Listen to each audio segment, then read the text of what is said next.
الله الرحمن الرحيم.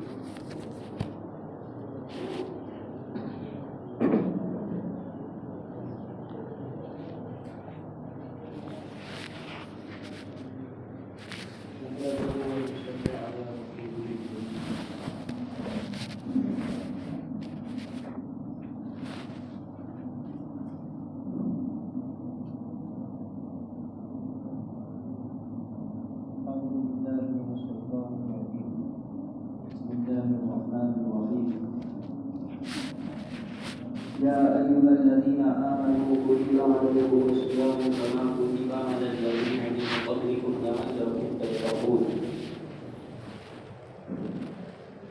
وقال تعالى: أتأمرون الناس بالبر وتنسون أنفسكم وأنتم تتلون الكتاب أفلا تعقلون. رب اشرح لي صدري ويسر لي أمري واحلل عقدة من لساني يفقهوا قولي.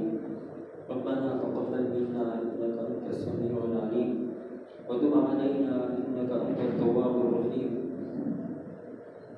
إن أريد إلا الإصلاح ما استطعت وما توفيقي إلا بالله عليه توكلت وإليه أنيب. مقصد زندگی اللہ رب العزت کی بندگی ہے اور مقصد حیات اللہ تعالیٰ کی یاد ہے. بندہ وہی ہے جس میں بندگی ہو، ورنہ جھوٹ اور فریب کا پرندہ ہے.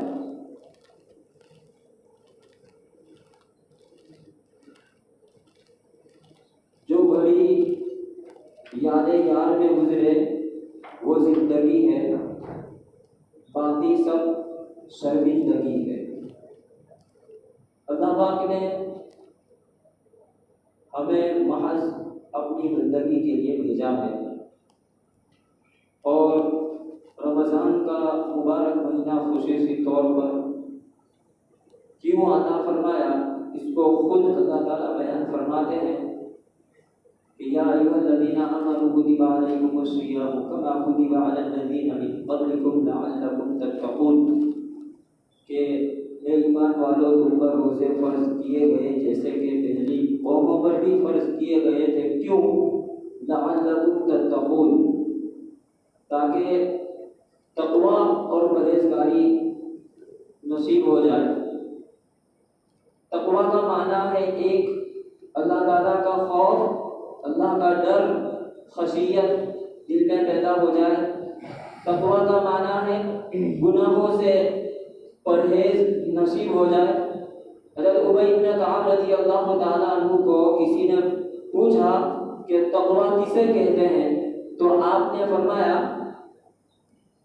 کہ کیا کبھی کانٹوں والے راستوں سے گزرے ہو؟ تو کہا کہ ہاں گزرا ہوں. تو پوچھا کہ کیسے گزرتے ہیں؟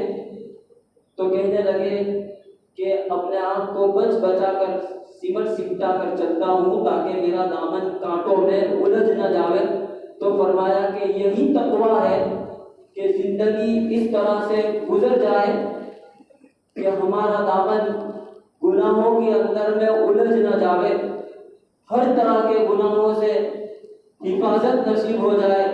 گناہ چھوٹا ہو یا بڑا ہو، ہر طرح کے گناہوں سے امن اور حفاظت نصیب ہو جائے.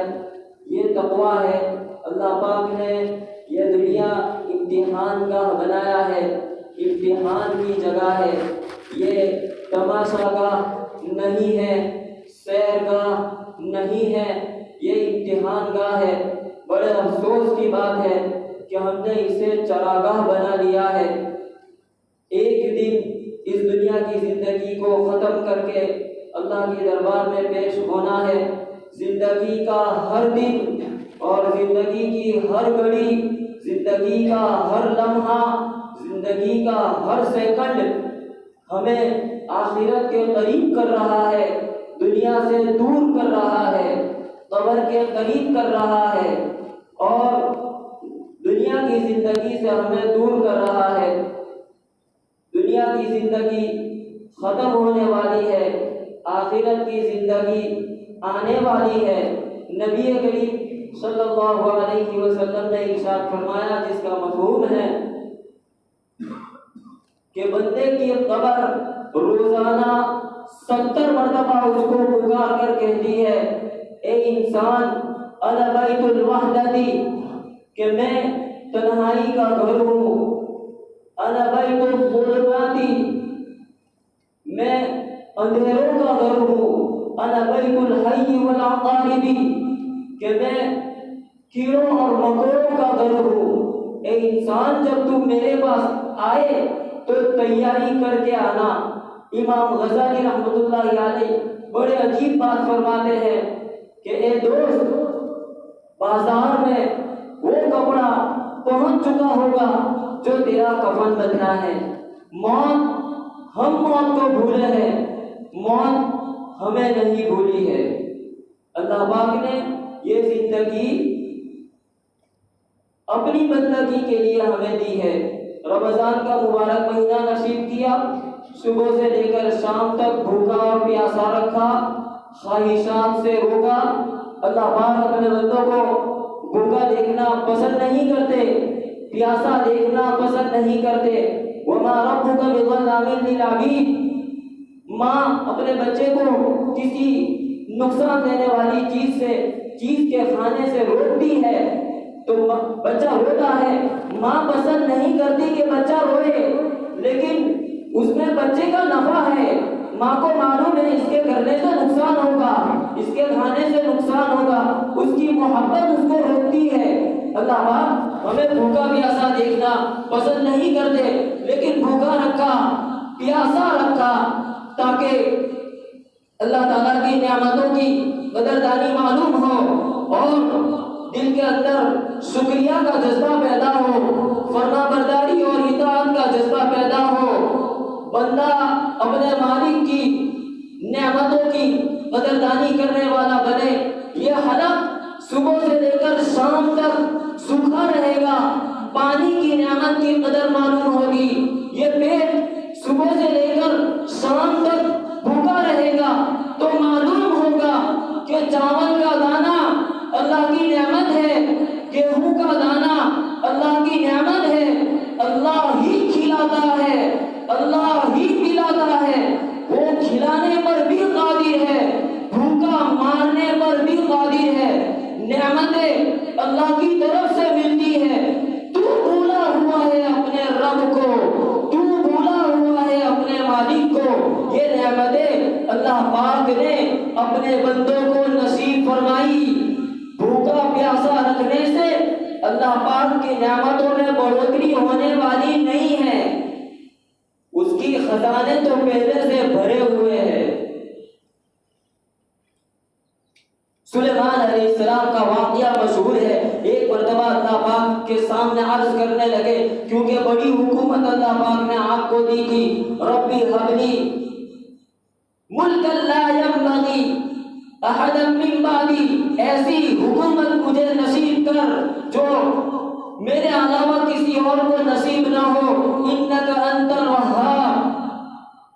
اللہ پاک نے حیوانوں پر، جناتوں پر، انسانوں پر، چرندوں پرندوں پر، ہواؤں پر اللہ پاک نے حکومت سلیمان علیہ السلام کو دی تھی۔ تو سلیمان علیہ السلام ایک مرتبہ کہنے لگے کہ اللہ تیری مخلوق کو دعوت کرانا چاہتا ہوں۔ اللہ پاک نے فرمایا کہ ٹھیک ہے کراؤ۔ تو آپ نے بڑے بڑے جناتوں کو کام پر لگایا، کھانا پکاؤ۔ جناتوں نے بنانا شروع کیا، بڑی بڑی دیگیں چڑھائی گئی اور کھانا پکایا گیا، کئی سال تک کھانا پکایا گیا اور اس کو محفوظ کیا گیا، جمع کیا گیا۔ جب بہت کھانا پک چکا تو اب کہنے لگے اللہ اب میں تیری مخلوق کو کھلانا چاہتا ہوں، دعوت کرنا چاہتا ہوں۔ تو پوچھا کہ بیٹے کون سی مخلوق کو کھلائیں گے، تری والی یا خشکی والی؟ سمندر قریب تھا تو کہنے لگے کہ بیٹے سمندری مخلوق کو کھلا دو، بعد میں زمین کی مخلوق کو کھلاؤں گا۔ تو فرمایا کہ بلاؤ سمندری مخلوق کو۔ ایک مچھلی آئی اور اس نے اپنا منہ کھولا۔ سلیمان علیہ السلام نے جناتوں کو حکم دیا، وہ جناتوں نے دیکھے کھانے جو پکائے ہوئے تھے اس کے اندر الٹنا شروع کی، سارا کھانا اس کے اندر چلا گیا اور ابھی بھی اس کا اور منہ کھلا کا کھلا رہ گیا۔ سلیمان علیہ السلام کہنے لگے کہ اتنا سارا کھانا کھا لیا اور اب بھی تو کھانا مانگتی ہے؟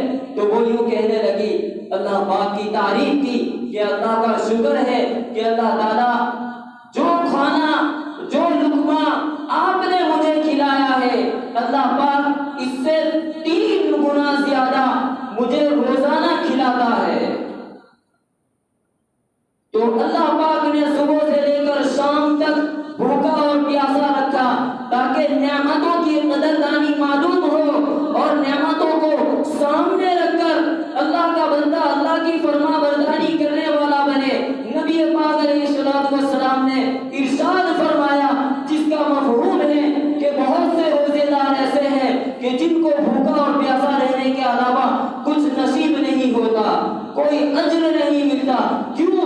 روزہ بھی رکھا ہے، جھوٹ بھی بولتا ہے، روزہ بھی رکھا ہے، دھوکہ بھی دیتا ہے، روزہ بھی رکھا ہے، ناجائز مال بھی ہڑپ کرتا ہے، روزہ بھی رکھا ہے، حرام کھاتا ہے، روزہ بھی رکھتا ہے اور آنکھوں سے نامحرم کی طرف دیکھتا ہے، روزہ بھی رکھتا ہے، اپنے کانوں کی حفاظت نہیں کرتا۔ فرمایا اس کو صبح سے لے کر شام تک بھوکا رہنے کے علاوہ اور کچھ میسر نہیں ہوتا۔ اتنا رمضان، اتنی گھڑیاں گزر گئی، اب بھی موقع ہے، چند دن باقی ہے، چند گھڑیاں باقی ہے، ہم ان چند گھڑیوں کی قدردانی کرنے والے بن جاوے۔ اللہ پاک نے آخری عشرے میں شب قدر اپنے بندوں کو نصیب فرمائی۔